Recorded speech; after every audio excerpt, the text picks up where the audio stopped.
Hi hello నమస్తే welcome to Asianet news Telugu. నేను మీ మహేష్. ఇంకా ఒక్కటే ఒక వారం ఉంది. Bigg Boss Telugu season 8 end stage కి వచ్చేసింది. ఇంకా ఒక్కటే 1 వీక్ ఉంది. ఇప్పుడు ఆల్రెడీ ఈ వీకెండ్ కూడా వచ్చేసింది. ఇప్పుడు వీకెండ్ లో ఎవరు ఎలిమినేట్ అవుతారు, ఎవరు టాప్ 5 లోకి వెళ్తారు అనేది ఇప్పుడు ఈ వీక్ లోనే తెలిసిపోద్ది మనకి. అయితే విన్నర్ ఎవరు? విన్నర్ ఒక లేడీయా, లేకపోతే ఒక ఎప్పటిలాగానే ఒక జెంట్, అంటే ఒక ఏమంటారు, ఒక విన్నర్ ఎప్పటిలాగానే ఒక జెంట్ కి ఇస్తారా? ఎవరు విన్నర్? ఎవరు ముందు? మహిళ అయ్యే అవకాశం ఉందా, పురుషుడు అయ్యే అవకాశం ఉందా? నిఖిల్, గౌతమ్, నబీల్ వీళ్ళలో ఎవరైనా విన్నర్ అయ్యే అవకాశం ఉందా? పోనీ విష్ణుప్రియకు అవకాశం ఏమైనా వస్తుందా? రోహిణి ఏమైనా గెలుస్తుందా? కాసేపు విన్నర్ టైటిల్ పక్కన పెడితే విన్నర్ రేస్ లో ఉన్న వాళ్ళలో ఇప్పుడు బిగ్ బాస్ సీజన్ 8 లో ఎవరు విన్నింగ్ రేస్ లో ఉన్నారు, కప్పు గెలిచే రేస్ లో ఎవరు ఉన్నారు అంటే ముఖ్యంగా నిఖిల్, గౌతమ్ పేర్లు బాగా వినిపిస్తున్నాయి. ఇదివరకు నబీల్ అవుతాడని చెప్పి అందరు అనుకునేవాళ్ళు. కాకపోతే ఈ 4-5 వారాలుగా నబీల్ గేమ్ ఎలా ఉంటుందంటే భయంతో అతను రాంగ్ స్టెప్స్ వేస్తున్నాడు. జనాల్లో బాగా రాంగ్ వెళ్ళిపోయాడు నబీల్.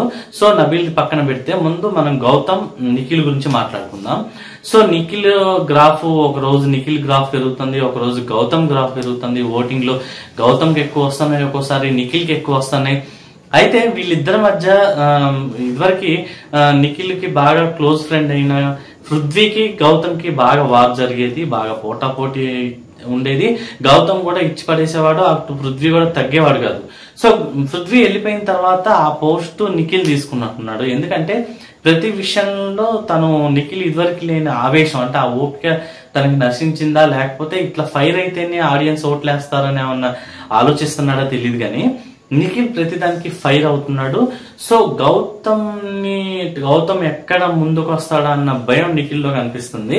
సో టైటిల్ రేస్ లో గౌతమ్ ఉన్నాడన్న ఆలోచన తనకు వచ్చేసింది. సో మొన్నటి వరకు తానే ఉంటా, టైటిల్ రేస్ లో నేనే ముందున్న ఒక 3 ప్లేసెస్ వరకు నేనే ఆక్యుపై చేసి ఉంటానన్న ఆలోచనలో ఉన్నాడు నిఖిల్.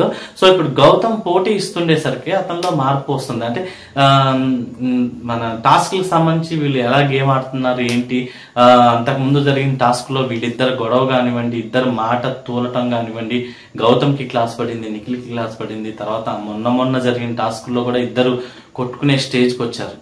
సరే ఇదంతా పక్కన పెట్టి గౌతమ్ నేను నామినేషన్స్ టైంలో నేను అన్న మాటలకి సారీ అని చెప్పి తను ఒక మంచి ఇది, అంటే తన ఇమేజ్ చాలా పాజిటివ్ గా వెళ్ళిపోయింది జనాల్లోకి. ఎందుకంటే నిఖిల్ కి తానే సారీ చెప్పాడు, నేనేమైనా పొరపాటు మాట్లాడుతుంటే నన్ను క్షమించని చెప్పి సారీ చెప్పాడు. సో నిఖిల్ కూడా అమ్మ మనం చెప్పతే బాగోదు అనుకున్నాడా, లేకపోతే నిజంగా జెన్యున్ గా చెప్పాడా తర్వాత సంగతి. కానీ నిఖిల్ కూడా నేను కూడా ఏదైనా మాట జారుంటే సారీ అని చెప్పారు. ఇద్దరు హగ్గులు ఇచ్చుకున్నారు. చెఫ్ సంజయ్ వచ్చినప్పుడు ఇద్దరు ఒకరికొకరు స్టార్టర్స్ తినిపించుకున్నారు. సో హగ్ చేసుకొని సారీలు చెప్పుకున్నారు. ఇక మంచిగా ఉంటారులే అని అనుకున్నారు. కానీ ఈ తాజా ఎపిసోడ్ లో వీళ్ళిద్దరి మధ్య మళ్ళీ మంట రగులుకుంది, రంగు పడుద్ది గేమ్ లో. రంగు ఇద్దరిలో ఎవరి వైట్ టీ షర్ట్ కి అయితే ఎక్కువ రంగు ఉంటుందో వాళ్ళే అవుట్ అయినట్టు, ఎవరు తక్కువ ఉంటే వాళ్ళు విన్ అయినట్టు అని చెప్పి బిగ్ బాస్ చెప్పడం. దాని గురించి ఇద్దరు హోరాహోరీగా వెనకట మల్ల యుద్ధాలు జరుగుతాయి కదా, అట్లా ఆ రేంజ్ లో ఇద్దరు రంగు పూసుకోవడం జరిగింది. అయితే ఈ సంఘర్షణలో చేతులు తగలటం, కాళ్ళు తగలటం కామన్. సో ఈ విషయం గౌతమ్ ఏం బయటికి తీయలేదు. కానీ నిఖిల్ అనవసరంగా కదిలించుకున్నాడు, అనవసరంగా గెలుపుకున్నాం అంటారు కదా, అది నిఖిల్ కావాలని చేస్తున్నాడా, లేకపోతే గౌతమ్ ది పులిలాగాడాడు గౌతమ్ అని చెప్పి బయట సోషల్ మీడియాలో ఇదైపోతుంది. అయితే గౌతమ్ ది గ్రాఫ్ పెరుగుతుందని కావాలని గౌతమ్ ని డౌన్ చేద్దామన్న ఆలోచనతో ఇలా మాట్లాడుతున్నారో తెలియదు. కానీ ఈ విషయంలో నిఖిల్ అనవసరంగా కదిలించుకున్నాడు. అంటే నువ్వు నన్ను కొట్టావని అదని ఇదని గౌతమ్ ని ట్రిగర్ చేస్తా ఉన్నాడు బాగా. అంటే ఎక్కడైతే గౌతమ్ రెచ్చిపోతాడో ఆ పాయింట్ ని నొక్కుతున్నాడు. దాంతో అతను రెచ్చిపోయి మళ్ళీ మాట జారటం. ఈసారి వీకెండ్ వచ్చింది కాబట్టి నాగార్జునతో క్లాస్ పీకించవచ్చు, ఆడియన్స్ లో బాగా బ్లేమ్ అయిపోతాడు అన్న ఆలోచన స్పష్టంగా కనిపిస్తుంది. లేకపోతే ఎందుకు మాట్లాడతాడు అలాగా?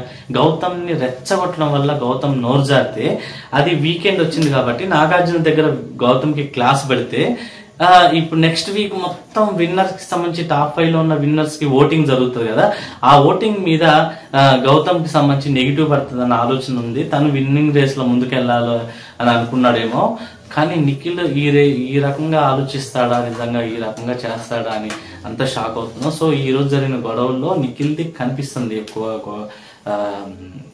తనే అనవసరంగా ఈ పాయింట్ తీయటం జరిగింది. సో ప్రేరణని కూడా ఈ గొడవకు సంబంధించి ప్రేరణ అంటూ వస్తుంది కదా, ప్రేరణని కూడా గౌతమ్ అరిచాడు. సో ఈసారి కూడా నాగార్జున నుంచి క్లాస్ పడవచ్చు, ఇంకా ఫైనల్ వీక్ ఉంది కాబట్టి మిమ్మల్ని ఎవరు బాగు చేయలేవడరా బాబు అని చెప్పి నాగార్జున వీళ్ళని వదిలేస్తాడు. కాకపోతే గౌతమ్ కి సంబంధించి నెగిటివ్ అయితే నిఖిల్ చెప్పినట్టుగా వెళ్ళట్లేదు. నిఖిల్ మన గౌతమ్ పులిలాగా ఆడుతున్నాడు, అతను టైటిల్ రేస్ లో ఉంటాడు, టైటిల్ కొడతాడు అని చెప్పి అతని ఫ్యాన్స్ కానివ్వండి, అతనికి ఇమేజ్ పెరిగింది, సోషల్ మీడియాలో ఓటింగ్ పెరుగుతుంది. సో నిఖిల్ అనవసరంగా తన గురించి తనే తవ్వుకుంటున్నాడు, తన గ్రాఫ్ ని తానే పడేసుకుంటున్నాడు, ఎవరు చూడట్లేదని అనుకుంటున్నాడు. సో అందరు చూస్తున్నారు ఏం జరుగుతుంది ఏంటనేది. సో గౌతమ్ విషయంలో నిఖిల్ పొరపాటు చేస్తున్నాడు. నెక్స్ట్ వీక్ అన్నా సరే వీళ్ళిద్దరు మంచిగా ఉంటారా లేదా అనేది చూడాలి. సో టైటిల్ రేస్ లో ఎవరున్నారు, టైటిల్ ఎవరు కొడతారని చెప్పి మీరు అనుకుంటున్నారు? గౌతమ్ కి టైటిల్ వచ్చే అవకాశం ఉందా, నిఖిల్ కి టైటిల్ వచ్చే అవకాశం ఉందా? వీళ్ళిద్దరు కాకుండా ఇప్పుడున్న హౌస్ మేట్స్ లో ఎవరికి టైటిల్ వస్తుందని మీరు భావిస్తున్నారు? ఖచ్చితంగా కామెంట్ బాక్స్ లో కామెంట్ చేయండి. సో ఇలా బిగ్ బాస్ కి సంబంధించిన మినిట్ టు మినిట్ అప్డేట్స్ కోసం చూస్తూనే ఉండండి ఏషియన్ నెట్ న్యూస్ తెలుగు. నేను మీ మహేష్.